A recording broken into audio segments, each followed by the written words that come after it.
कातिलों को, मायनूर के कातिलों को, मायनूर के बलात्कारियों को, मायनूर के बलात्कारियों को, अजहर पुलिस,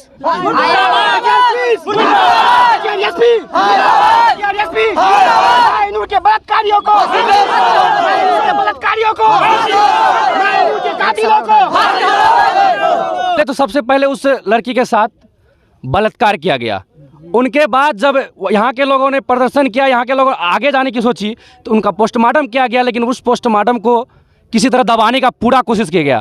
फिर से दोबारा उनका पोस्टमार्टम किया गया। सोचिए कि एक माँ बाप जब किसी लड़की के साथ बलात्कार होता है तो बिहार के माँ बाप आगे क्यों नहीं बढ़ते हैं? उसका कारण सिर्फ और सिर्फ यही है कि उनके साथ एक तो पहले उन दरिंदों ने उनके साथ खिलवाड़ किया, उनके जिस्म के साथ खिलवाड़ किया, फिर हमारे सरकारी कुछ अफसर और सरकारी कुछ नेता अपने मतलब के लिए उनके साथ, उनके जिस्मों के साथ फिर से 2 बार 3 बार उनके जिस्म को फाड़ा गया, उनके पोस्टमार्टम किया गया। ऐसा क्यों? क्या एक बार में उनके पोस्टमार्टम का सही रिपोर्ट नहीं आ सकता था? क्या उनके साथ एक बार में उनको इंसाफ नहीं दिया जा सकता था? क्यों? सिर्फ और सिर्फ इसलिए कि यहाँ के कुछ भ्रष्ट नेता, कुछ भ्रष्टाचारी लोग ही उनको दबाने की कोशिश किया, जिसके कारण कि उन्हें दोबारा पोस्टमार्टम किया गया। सर आप बताइए, सर आप अपने बारे में बताइए। सबसे पहले आप अपना परिचय दीजिए। मेरा नाम तनवीर शमसी है और मैं जन अधिकार पार्टी का प्रदेश सचिव हूँ और किशोरगंज का प्रभारी भी हूँ जिले का। मैं सुधानी का मुखिया पति भी हूँ। सर जब से मुझे घटना के बारे में जानकारी मिली है, जिस दिन उसकी लाश का पोस्टमार्टम होके यहाँ पर लाया गया था, और उस दिन से लगातार मैं अभी घर नहीं पहुँचा हूँ। आज चौथा दिन है मेरा। मैं लगातार इसके लिए लड़ाई लड़ रहा हूँ, कटिहार से लेके भागलपुर तक और भागलपुर से लेके आपके घर तक, यहाँ पस्तिया गांव तक। मैं कल भी यहाँ पर आया था क्योंकि मैं एक जिम्मेदार शख्स हूँ और मैं जानकारी लेने के लिए आया था कि आखिर एक्चुअल में हुआ क्या है। तो मुझे कुछ फैक्ट्स मालूम हुए हैं जो मैं बताना चाहूँगा कि आखिर इतना कुछ होने के बाद उसको इंसाफ क्यों नहीं मिल रहा है, क्यों लोग दबाने के लिए लगे हुए हैं। मुझे कुछ ऐसी जानकारियाँ मिली है जो मैं बताना चाहूँगा मीडिया के माध्यम से, आपके माध्यम से पूरे देश को बताना चाहूँगा कि वो लड़की जब गायब हुई है शाम में, उसको जब ढूंढा गया, उसके घर पे 2 बार 3 बार गई है उसके माँ। मतलब जिसके घर पे लाश मिला उसके घर पे 2 बार? जी, उसके घर पे गई है, वो रात में भी गई है और दिन में भी गई है। उसके बाद जब नहीं मिला तब जाके उसने मिसिंग रिपोर्ट कंप्लेंट दर्ज कराई है थाने में जाके 12 बजे और 1 बजे के बीच में। उसके बाद पुलिस की आंखें नहीं खुलती है, उनको नाम दिया गया उसको कि किसके ऊपर संदेह है। उसके बाद भी उसकी जो है नींद नहीं खुली है।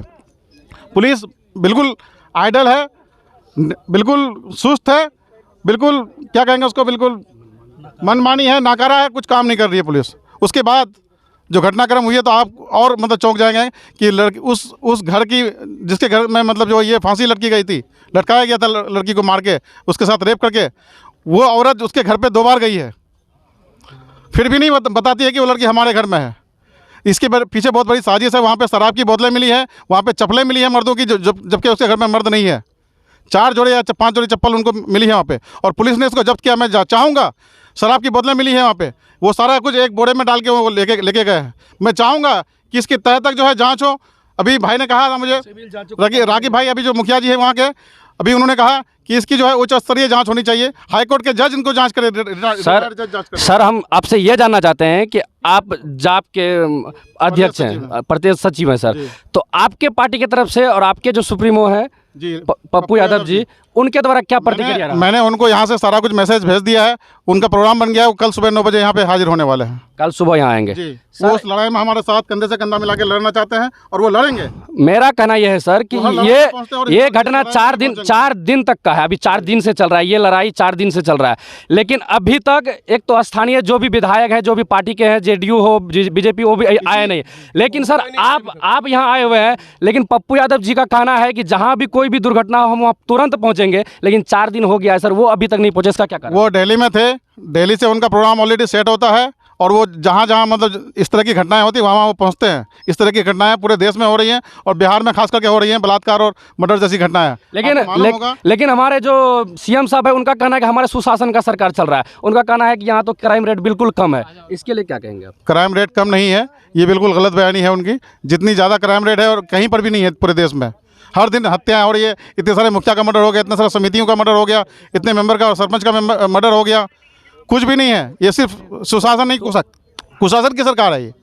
यानी कि यहाँ पर इनका कहना भी सही है, क्योंकि सरकार का जो काम होता है, प्रशासन का जो काम होता है, उन्होंने नहीं किया, तब जाके इतने बड़े महकमे, इतने बड़े भीड़, आज इस सड़क पर उतरना पड़ता है, उनको जाना पड़ता है, कहीं जाके इनका ये करना पड़ता है, तब जाके होते हैं। और वहीं पे अगर जाके सड़क जाम कर दिया जाए तो उनका कहता है कि कुछ उपद्रवी लोग आके हंगामा किया, सरकार के द्वारा फिर से उनके ऊपर कार्रवाई किया जाता है। लेकिन अगर सरकार सही समय में अगर सही सख्त कदम उठाए तो इतने बड़े भीड़ को सड़क पे जाना नहीं होगा, इतने बड़े भीड़ को हल्ला करना नहीं होगा। आज तक 4 से 5 दिन हुआ, अब तक माहिनूर की कातिल को सज़ा मिल गई होती और इतने बड़े लोग को दिल में तसल्ली होता कि नहीं, उनको सज़ा मिला है और आगे से यह घटना